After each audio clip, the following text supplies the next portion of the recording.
All right, so before we get into the physiology of breathing and why it's important and all that stuff, I want you to know this. Our breathing reflects every emotional and or physical effort and every disturbance.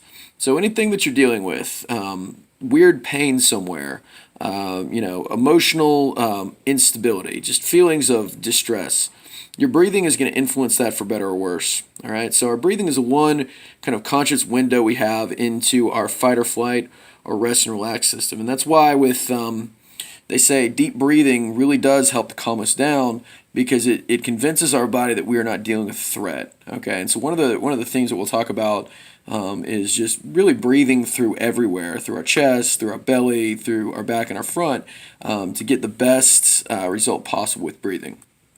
So some facts about breathing.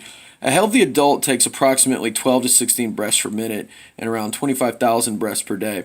That was actually revised up from around, I think it was 10 to 12 breaths in the 60s and the 70s. Because the more times we breathe, the more shallow breaths we take, and in reality, the less air we get in. So every breath, when we take in air, when we breathe in, we take in oxygen, and we exhale CO2.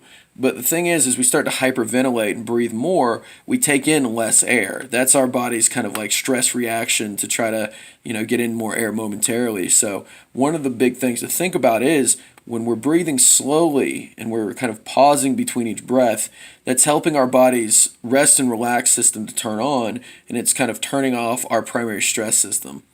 Our diaphragm is our primary breathing muscle, okay, and it's responsible for creating core stability. So as it goes up and down, when we take a deep breath in, it descends down, and it kind of creates a, kind of a parachute-like thing. And when we exhale, it goes up and rests around the ribs.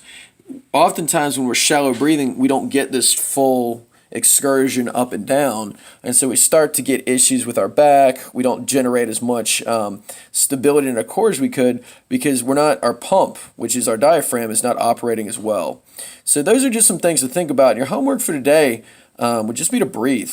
Okay, just observe your normal breathing. Okay, how do you breathe? Do you breathe through your chest? Do you breathe through your ribs? Like what areas are filling up and what are not?